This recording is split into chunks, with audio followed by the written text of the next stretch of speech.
Alright, next one says Pakistani employees' behavior problems. Assalamualaikum bhai, details in brackets are for you only.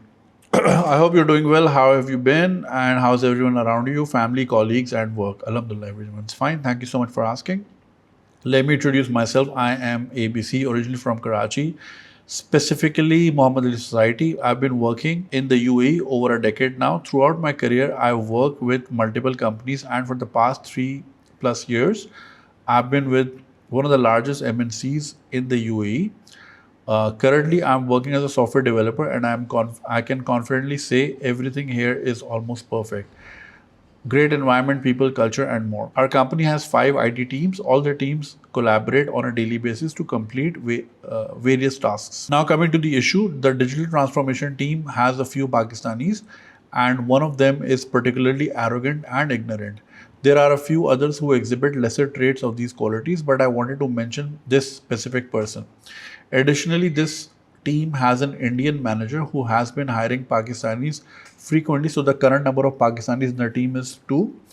Though over the last 3 years, this number has fluctuated between 3 and 4. My manager is also Indian, and most of my team members are from South India.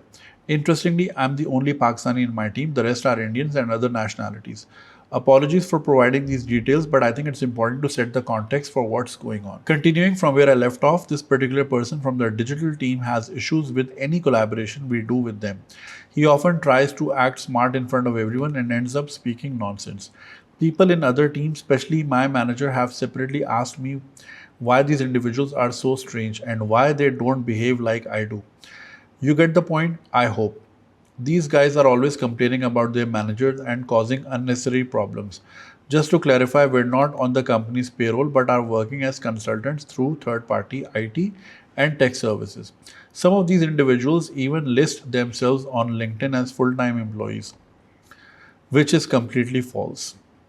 Recently, our team had to collaborate with theirs, and this individual was acting like a know-it-all. Even our support vendor commented that this person is all talk and no action. And again, the question was raised about why he and others in the team behave like this. My concern is this: how should I respond with these issues when these issues come up? Is this behavior rooted in where they're from? Or is it because it's their first time in the UAE? Or is it just a general issue with Pakistanis? I really appreciate your thoughts on this. Have you encountered similar situations when you were in the UAE or abroad? Thanks for reading this, and I hope we can meet someday if you're in UAE, especially in Sharjah, as that's where I'm currently based. Regards. और उन्होंने अपना LinkedIn भी भेजा है. Alright, सो ये email आई है UAE से. एक भाई हैं और टेक सेक्टर में हैं. इनकी टीम में सारे इंडियंस हैं. ये अकेले पाकिस्तानी. इनकी दूसरी टीम है जिसमें 2 से 3 पाकिस्तानी हैं. इंडियन मैनेजर है. Sometimes they have to collaborate. और उस टीम में एक बंदा है जो कि इश्यूज़ क्रिएट करता है और टीम वर्क नहीं समझता वगैरह वगैरह. आपको याद होगा जो 2 एपिसोड्स पहले ही आई थी ChatGPT वाली जो ईमेल थी. That was also a case of arrogance और इट कॉस्टेड हर जॉब. लेकिन no matter how senior you are, you have to be humble and you have to try to stay humble. Corporate में ये चीज़ें चलती नहीं है. No matter how talented you are, if you are not a good person, if you not a team worker, अगर आप team work में believe नहीं करते या आप you rock the boat too much या आप प्रॉब्लम्स बहुत कॉज करते हैं. देखें, as a business person, time is money literally. At the peak of my studio, my per day cost, including wages, including rentals, including electricity, including food, everything was ranging between 55 to 60,000 rupees. रोज़ के 60,000. अब हड़ताल हो गई, बारिश हो गई, छुट्टी हो गई, उनका कुछ नहीं जाएगा, मेरे रोज़ के 60,000 जा रहे थे. राइट. अब इस सिचुएशन में every second counts, every minute counts. ठीक है. तो जितना टास्क डिले होंगी, कॉस्ट मेरी जा रही होगी. एंड एज एन एम्प्लॉयर मैं हर चीज़ बर्दाश्त कर लूँगा, ये लीकेज बर्दाश्त नहीं करूँगा. ठीक है. टैलेंट इशू अगर है तो मैं टैलेंट रिप्लेस कर दूँगा. ठीक है. नो मैटर जितना अच्छा टैलेंट हो. एक बार मुझे याद है, मुझे एडिटर चाहिए था. वो लड़का अच्छा, मैंने पोर्टफोलियो देखकर ही इंटरव्यू पे बुलाया. उसका काम बहुत अच्छा था. ठीक है. एक तो वो इंटरव्यू पे 2 घंटे लेट आया, शॉर्ट्स में आया. ठीक है. मेरा काम की नेचर उस तरह की नहीं है कि आप सूटेड आए, बट आप शॉर्ट्स और चप्पल में भी ना आए। एंड ही क्लियरली लुक्ड कि उसने रात को बहुत चर्स पी थी, ठीक है, ही वॉज लाइक ऑफ। तो मुझे उसी वक्त सेंस कर गया कि ये लाइबिलिटी बनेगा। काम इसका बहुत अच्छा है, मगर वो काम का फ़ायदा ही क्या है जो टाइम पे डिलीवर ना हो। फॉर एग्ज़ाम्पल मेरी चीज़ें उस ज़माने में होता था कि जी पॉडकास्ट हर संडे को लगनी है, आस्क फ्राइडे को लगनी है, तो इतने बजे वगैरह वगैरह। अगर वो टाइम आगे पीछे होता है, सो फॉर एग्जांपल हर मेरी एपिसोड Q&A की जो फ्राइडे को दोपहर को अपलोड होती है, they perform better as opposed to the ones uploaded on Saturday, because जब फ्राइडे को दोपहर 2 बजे पाकिस्तान में वो लगेगी, तो ऑस्ट्रेलिया में जो मेरे दोस्त हैं और न्यूजीलैंड में जो मेरे दोस्त हैं या फैंस हैं, वो फ्राइडे की शाम को 45 मिनट की देखेंगे, सैटरडे को अलग देखेंगे, संडे को एपिसोड ख़त्म। वॉच टाइम अच्छा हो जाएगा तो मेरा रेवेन्यू भी ओके हो जाएगा, राइट। जितना वो डिले होगा मेरा रेवेन्यू ख़राब होगा, और चूंकि फिर वीक पड़ जाएगा तो ऑस्ट्रेलिया न्यूजीलैंड वाले जो ऑडियंस है ख़ासतौर पे, जो who are ahead in time, वो मिस आउट कर जाते हैं उन चीज़ों को, ठीक है। एंड इट अफेक्ट्स, फिर वो एक चलते एक साइकिल बन जाती है, तो मेरे लिए तो नुकसान है। तो नो मैटर आपने जितनी गोटा किनारी लगा के मुझे वीडियो दे दी, लेकिन अगर सैटरडे की शाम को दी, सूफी साहब आपको नहीं कह रहा, एक बात कह रहा हूँ जनरली, अगर टाइम पे वो चीज़ अपलोड नहीं हुई है तो फिर वो सारी मेहनत बेकार हो जाती है, राइट।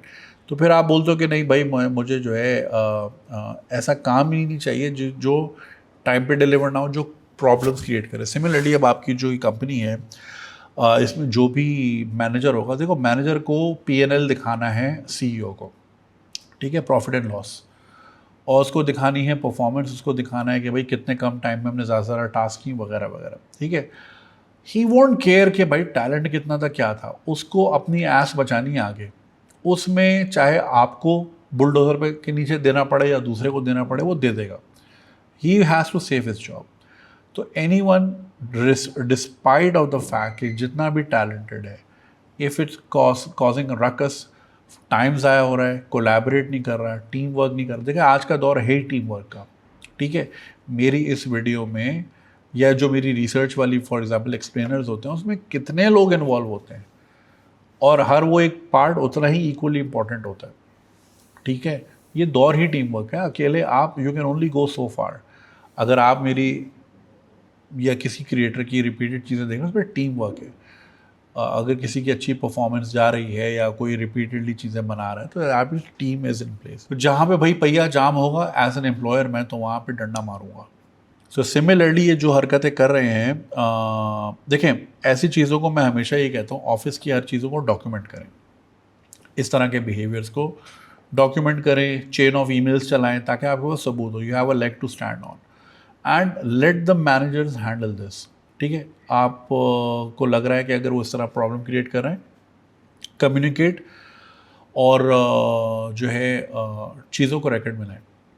अब मसला ये क्योंकि हमारा गवर्नमेंट स्ट्रक्चर जो है ना बहुत सेंट्रलाइज्ड है, तो हमें डिसेंट्रलाइजेशन वैसे ही समझ नहीं आती, क्योंकि हमने इनहेरेंटली ये चीज़ सीखी नहीं है।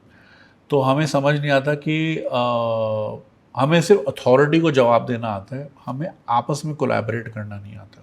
यूं हम वर्टिकल लिनियर काम कर सकते।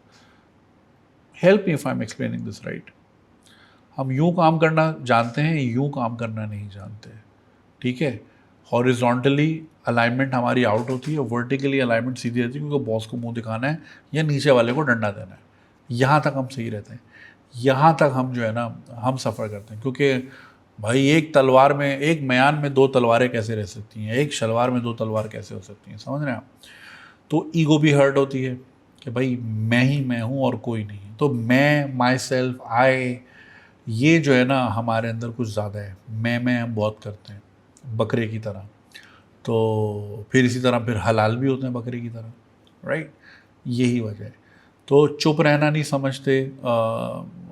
देखें चुप रहने में, not every battle is worth fighting.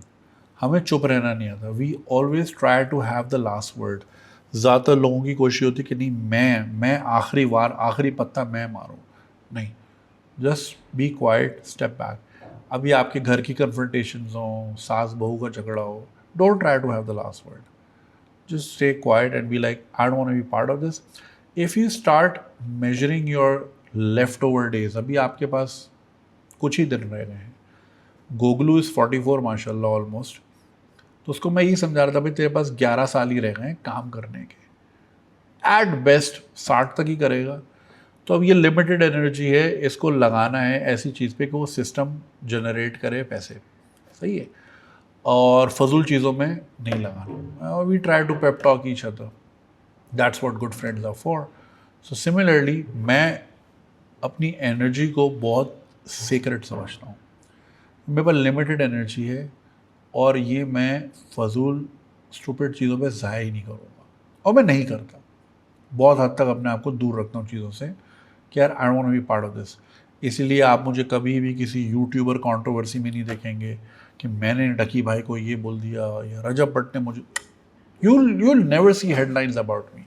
दूसरी चीज़ों पे आ जाएंगी नज़र आगे पीछे, ये चीज़ें नहीं, ये मैं नहीं करता। सो एनर्जी बड़ी सेक्रेट है मेरे लिए। ऑलरेडी मैं 42 का हो गया हूँ। I don't know how many years are left in me, और हाउ मेनी कॉन्शियस ईयर्स और how many healthy years I have left in me. So जो है मैं उसको बड़ा सीक्रेट रखूँगा और मैं इस तरह की एनर्जी में ज़ाया नहीं करूँगा। तो आप भी अपने आप को, no matter which field you're in, या चाहे आप घर में ही रहती हों या रहते हों, जो भी है, try to consider this as a secret कि ये आपका मोजो है। ऑस्टिन पावर्स में उसका एक मोजो होता है, आपको याद होगा, एक वो लिक्विड होता है जिसमें उसकी ताकत होती है, राइट। तो you don't need to lose your mojo. ये आपने अपने पास रखना है कि यार मैं फजूल की चीज़ों में नहीं पढ़ूंगा। Anything that is not leading to cash और good brain cells, good company, या elevating your inner self, anything that's not resulting in growth is not worthy of my time. That's it. आप अपने आप को अपनी ज़िंदगी को इस तरह शेप करना शुरू करें, ठीक है, कि यार मैं किसी भी ऐसी चीज़ का हिस्सा नहीं बनूंगा which is draining me. Gaining है तो हाँ, आई एम देयर, अदरवाइज नहीं। सो अब आपको इसमें मैं यही बोलूँगा कि people don't understand how to stay humble. Power structure उनको समझ नहीं आते, they don't understand how to handle power। और चूँकि फिर हमारे एक्सप्लॉयटेशन हर लेवल पे है, अगर गली का भी बंदा है तो वो जमादार पे भी चढ़ाई करता है। सबको पावर एक्सरसाइज करने का शौक है। सिक्योरिटी गार्ड जो कि वैसे शायद कोई इतनी तोप चीज़ ना हो, डिपेंडिंग ऑन के किसके गेट के बाहर खड़ा है वो ज़्यादा चौड़ा होता वही सिक्योरिटी गार्ड है। अगर किसी बड़ी जगह का गार्ड है तो उसका चौड़ापन ही अलग होगा, लेकिन उसी की अगर ड्यूटी किसी रेस्टोरेंट के उस पर लगा दें, वहाँ वो ढीला होगा। तो जहाँ वो देखते हैं ना कि we can abuse, they do, not just security guards, everyone. तो हमें डिसेंट्रलाइजेशन नहीं समझ आती। We don't understand how to navigate through people skills हमारी नहीं है। हम हार्ड स्किल्स पे बहुत काम करते हैं। और कल वो मेरे एक बहुत अच्छे फ़ैन हैं इंडिया से, उन्होंने मुझे बहुत अच्छा एक मैसेज भेजा, फिर कभी उस पर बात करेंगे। वो यही था कि हमारे डीप रूटेड इश्यूज इतने रहे, हमने हार्ड स्किल्स पे लॉयर बनना है, ज़मींदारी करनी है, डॉक्टर बनना है, इंजीनियर बनना है, इसी पे फोकस, बिकॉज हम एक स्कैरसिटी माइंडसेट और स्कैरसिटी ऑफ रिसोर्सेज वाले मुल्क में पले बढ़े। हमारी प्रीवियस जनरेशन में इतनी वाफर मकदार में चीज़ें अवेलेबल नहीं थी, तो सर्वाइवल बड़ा मुश्किल था। तो इसीलिए हार्ड स्किल्स पे काम किया। सॉफ्ट स्किल्स आती हैं भरे हुए पेट के बाद, तो उन चीज़ों पे कभी ध्यान नहीं दिया। तो इंटरपर्सनल स्किल्स हमारी है नहीं। खैर, बात कहीं से कहीं चली जाएगी। डॉक्यूमेंट करें इसको और अपने मैनेजर को कम्युनिकेट करें। Thank you. अगर आपको ये वीडियो पसंद आई और आप इसका पूरा वर्जन देखना चाहते हैं तो लिंक कमेंट सेक्शन में दिया गया है। हमारे यूट्यूब चैनल पे पूरा वर्जन मौजूद है और चैनल को सब्सक्राइब करना नहीं भूलिएगा। शुक्रिया।